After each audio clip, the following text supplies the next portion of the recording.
Նկար եմ դրել, որ շատ չբացեն։ Եթե մի քիչ երկար բացվի, նորից ընկնում է։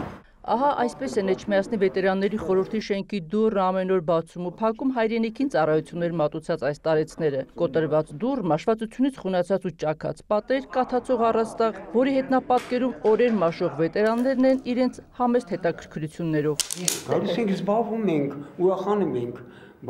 խաղում են։ Մանկավարժի մասնագիտությամբ Սերյոժա Գրիգորյանը 92 տարեկան է, աշխատանքի վետերան։ Վետերանների խորհուրդը երկրորդ տունն է համարում։ Միայն ցավում է, որ հարազատ դարձած պատերն օրեցօր անհրապույր ու վանող են դառնում։ Գալիս ենք, տեսնում ենք ջուրը թափելատ, այնտեղ ամբողջը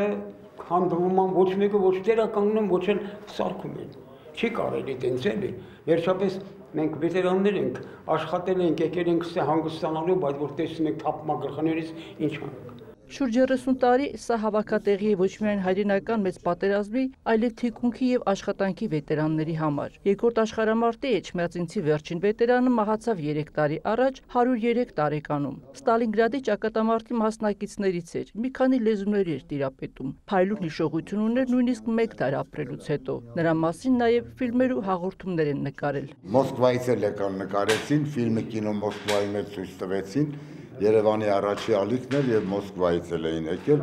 Հիմա հայրենականի վետերաններն այս սենյակում ներկա են պատիվ փակցված լուսանկարների միջոցով, որոնք եւս խունացել են խոնավության պատճառով։ Խորհրդի նախագահի խոսքով ամեն ներս մտնելի սարսափով է շուրջ նայում, հանկարծ առաստաղը թափած չլինի։ Հիմա մարդիկ ուղղակի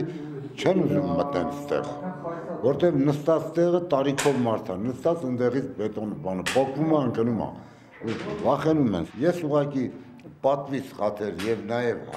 հարգանք ունենալով վետերանների նկատմամբ գալիս եմ անվճար աշխատում։ Մաքրություններ նախագահն է անում, չի նեղվում, միայն թե համայնքապետարանն ուշադրություն դարձնի իրենց։ Գոհ է, որ գազի, ջրի, էլեկտրաէներգիայի ծախսերը հոգում են, իսկ եթե կարողանային վերանորոգել նաև պատի միջով անցնող անձրևատար համակարգը, կկանխեին հնարավոր փլուզման վտանգը։ Այս խնդիրը ոչ թե տանիքի հետ է կապված, այլ ջրահեռացման խողովակների հետ, որոնք անցնում են շենքի պատի ներսով։ Հիմա ուսումնասիրության փուլում է ու խնդիրը կփորձենք լուծել հնարավորինս արագ։ Վետերաններն այլ մտավախություն էլ ունեն, մոտ ապագայում կարող են զրկվել տարածքից, քանի որ համայնքապետարանը ոչ նպատակահարմար է դիտարկել իրենց գործունեությունը։ Հիմա մենք պետք է հասկանանք այդ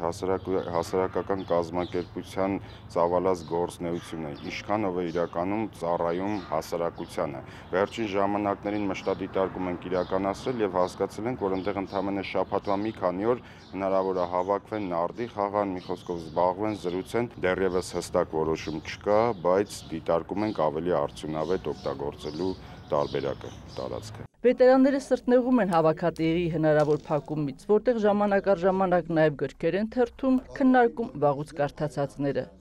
Հայկ Աշասանյան, Հայկ Պետրոսյան, լուրեր։